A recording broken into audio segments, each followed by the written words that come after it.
Hazard pay heats up as that $10,000 from the federal government goes to a vote later this month.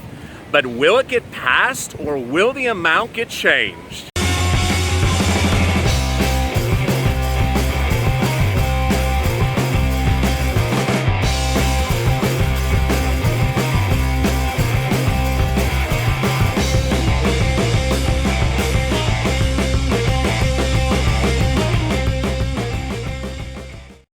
Hey everybody, this is LALATE with a second stimulus check and stimulus package update for today. This one's about hazard pay, that $10,000 from the federal government proposed in the HEROES Act, which would come to you if you were an essential worker working during the pandemic or still are. There's a lot of chainsaws coming. There's no chainsaw massacre today, but hopefully I survive the rest of this taping.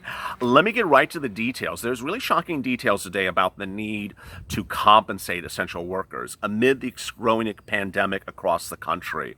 As you know, the HEROES Act proposes to pay you $10,000 if you're an essential worker, or $5,000. Moreover, there's state hazard pays, there is business hazard pays, and there's local hazard pays. Let me get right to the great news. And before I start, let me explain that none of these conflict with one another, so you can get all of these.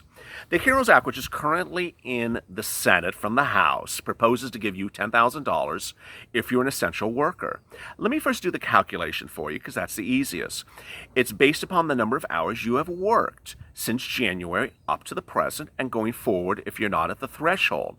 It includes normal hours, part-time hours, temporary hours, furloughed, and overtime.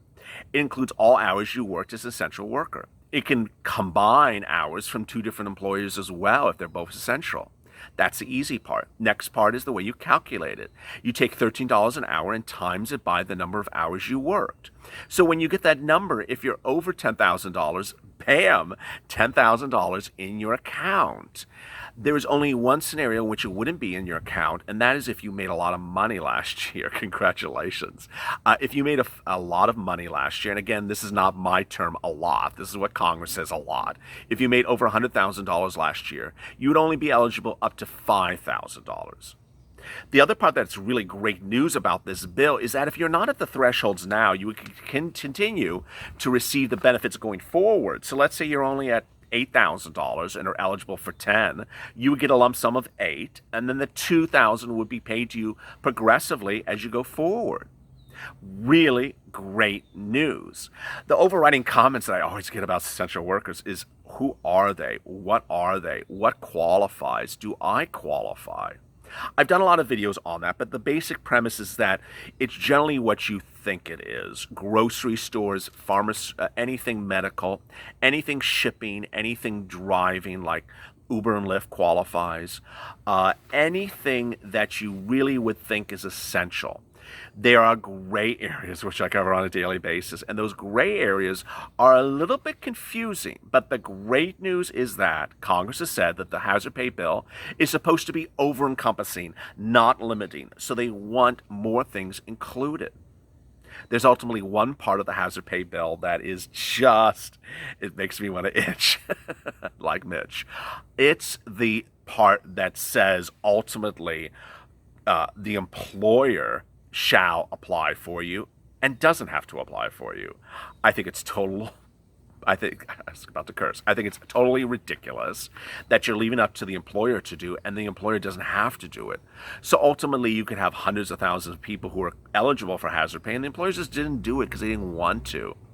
The Mitt Romney plan, which will be combined with the hazard pay bill and argued together, because that's the way Congress works, pays you a little bit less, $12 an hour, but requires the employer to pay you hazard pay and requires the employer to apply for hazard pay. So that's really great news. Now, the problem that we have is one person, and let me itch, because it rhymes with itch, Mitch. The problem is Mitch McConnell. Because as you know, I said to you on Sunday, Mitch McConnell on last Friday, said, I'm going to debut my second stimulus package, which presumably would either have hazard pay in there or not. And I said, okay, on Monday we're going to find out. Monday came, we didn't find out. Tuesday came, we didn't find out. Well, Chuck Schumer is just beside himself, as I am too, saying, Mitch, what are you doing? Can we see your stimulus package? Mitch's response was silence. When asked by members of broadcast news, and I mean the major networks, Mitch McConnell refused comment. He refused to give America's public any glimpse of what his second stimulus package has in it. So as we sit here today, now Wednesday, I have no news from you as to whether Mitch McConnell wants to provide hazard pay, wants to get rid of it, wants to change it. But I do have this. Mitch wants to build a new building for someone. He introduced a bill today or yesterday about building buildings for people. It's really, really out of touch, and that is where we are. So I don't want you to lose hope. I want you to stay positive and motivated, but we ultimately don't know what's going on with the Republicans about hazard pay. And as I have explained, unfortunately, we have heard little, if nothing, about hazard pay because really not so much the Republican issue, but the reporters have not asked them the question, so we just don't have an answer. But we will in the next couple days. Now, the important thing for you to remember is that hazard pay from a federal standpoint does not conflict with state hazard pay. In the last couple days, I've told you to look at your state because a lot of states have now instituted state hazard pay for essential workers. The definition of essential workers does differ from state to state, and it's different than the federal bill that I discussed before, but this is great news.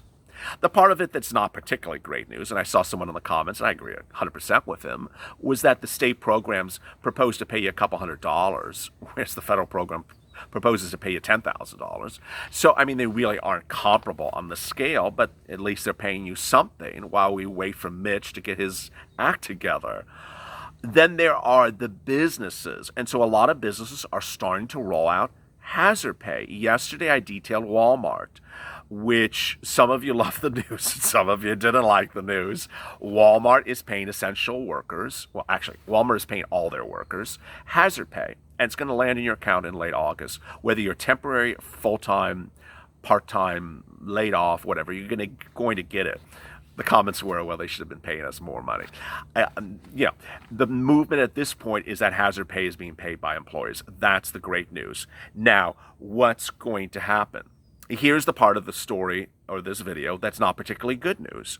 The particular part that is troubling is a lot of new reports are saying that essential workers may just not go back to work because the number of COVID cases are getting so serious that they don't feel protected and they don't feel compensated by their employers or the government. I detailed that earlier this week, that when Kroger and a lot of supermarkets were under fire by the unions that said, hey, the grocery store unions that said, hey, you want our grocery store employees to continue to work as the pandemic starts to rage out of control. Pay them more money. Pay them hazard pay.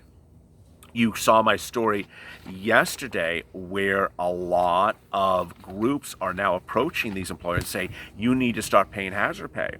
Well, Dr. Scott Gottlieb doesn't mention hazard pay, but he discusses the impact of hazard pay in a new report today.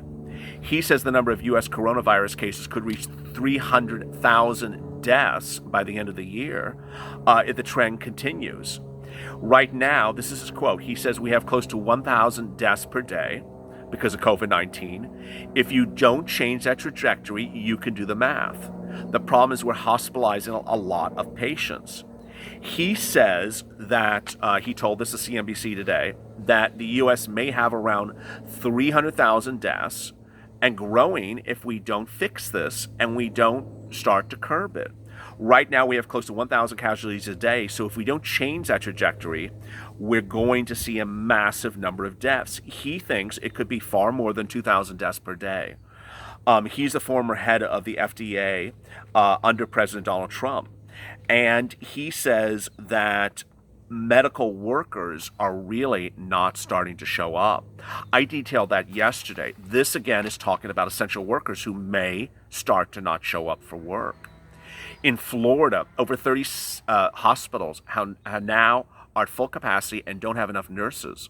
And when asked for more nurses to show up, they didn't. This is different than in March, where you heard a massive movement by essential workers across the country to mobilize, to show up, to travel, and to help people out. That movement's not happening because a lot of them don't feel like risking their lives this time around. The death rate of confirmed cases is about 3.6%, the Wall Street Journal reports now. And the problem is that where we're seeing hospitalizations, a lot of this is increasing. It's likely to be in hospital use because of the side effect of profile. So they're promising therapeutics, but some states have chosen not to see this. We need to make a decision what's important for us, and we're willing to sacrifice right now, but until we get to that other side, it's not going to happen. What's not going to happen is that if essential workers are not compensated, they may just not show up. So imagine a universe with late or early, well, no, imagine a universe of late July, early August, in which Mitch McConnell has still not figured out how to compensate essential workers. And those essential workers are seeing COVID-19 cases in hotspots like California, Arizona, Louisiana, Florida, and Texas rage out of control. And those essential workers simply choose not to show up to work anymore. Well, what's going to happen? Ultimately, a lot of those businesses could shut down, and you may not have those essential services which you dramatically need. This is a concern that Gottlieb expresses in the report. What's so important for you to understand is that you are essential. I value your services. The other viewers of this channel value your services. You are entitled to hazard pay. You should get hazard pay. But as the pandemic rages on, there's very little movement from the other side of the political spectrum that needs to introduce their Mitch Onse bill so we get hazard pay moving. Ultimately, what's going to happen in the next couple of days is what? You say, LALATE, what's going to happen with hazard pay? Is hazard pay going to pass? I think it's going to feel like going to the dentist. It's going to feel like pulling out teeth because we are really not seeing from Mitch McConnell what's going to be in that second stimulus package. So if I was here to tell you that he doesn't have hazard pay, I would deliver you bad news. And I'd say, okay, here comes the battle. It's not in there. I just don't know if it's bad. I don't know if it's good for Mitch. And ultimately, I really don't care what he says because it's going to be a topic of discussion.